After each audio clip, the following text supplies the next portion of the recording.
વડોદરા શહેર સમા વિસ્તારમાં પીવાના પાણીની સતત ચાલી રહેલી સમસ્યાને લઈને અનેક સોસાયટીઓમાં રહેતી મહિલાઓએ વિરોધ નોંધાવ્યો હતો।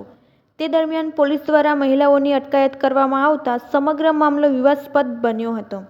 ત્યારે સ્થાનિક કોર્પોરેટર મહાવીરસિંહ ઘટનાસ્થળે પહોંચી પાણીના દબાણ અંગેની તપાસ કરવા માટે ઘરે ઘરે ગયા હતા। તેમણે જાતે પાણીનું પ્રેશર ચેક કર્યું, પરંતુ મહિલાઓએ તેમનો ઘેરાવ કરી સમસ્યા અંગે આક્રોશ વ્યક્ત કર્યો હતો। સરકાર ન્યૂઝ વડોદરા।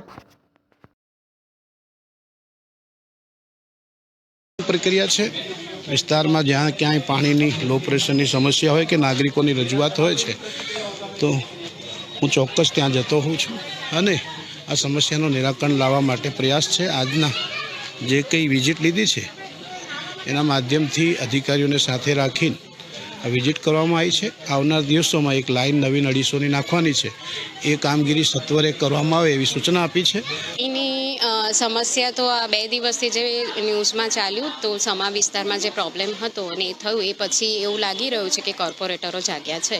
બાકી અમે 6 મહિનાથી રજૂઆત કરતા હતા પણ હજી સુધી કોઈ નિવડો એવો આવ્યો નહોતો કે કામ ચાલે છે આગળ, આ તે જવાબો આપવામાં આવતા હતા।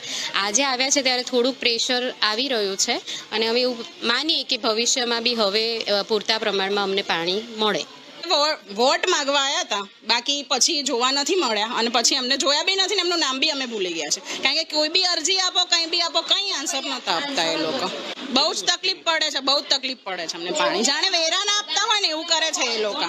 7 થી 8 મહિનાથી પ્રોબ્લેમ છે અને 30 થી 35 ટેન્કરો નંખાઈ છે। અમે 400 રૂપિયા એક ટેન્કરના થાય છે એટલે લેખે ભાગી લો તમે, એટલા પૈસા અમે નાખ્યા। ટેક્સ ના અને ટેક્સ બી ભરવાનો અને એ લોકો સાંભળે બી નહીં, વોટ લઈને બસ જતા રહે। સૌ પ્રથમ તો પોલીસ દ્વારા જે બી અભદ્ર વર્તન કે બર્બરતાપૂર્વક કાર્ય કર્યું છે એને હું વખોડી કાઢું છું, કારણ કે એ સમગ્ર ઘટનાક્રમમાં એક જે યલો કે ગ્રીન ટી શર્ટ વાળો જે એક છોકરો વાંકડિયાવાળો એ મારો પોતાનો છોકરો છે અને એને જે રીતના શું કે ઉઠાવવામાં આવ્યો, પોલીસ ડબ્બા મૂકે તો ત્યાં પાણી વેચતો એક સામાન્ય બાળક છે, તો હું કેવી રીતના કહેવાનું છે કે બર્બરતા નહીં થઈ। પરંતુ પોલીસ દ્વારા, એટલે કે ખાસ કરીને હું કહેવા માંગીશ નામ જો કે પીઆઈ રાઠોડ સાહેબ જે સમાના છે, એમને મારા પર રાતના ફોન આવ્યા મને કે અમે પાર્ટ્સમાં લોકોની પ્રતિક્રિયા લઈ રહ્યા છે અને અમારા અધિકારીઓ અમારી પાસે માંગી રહ્યા છે કે કોણ હતું, ક્યાં હતું, શું હતું।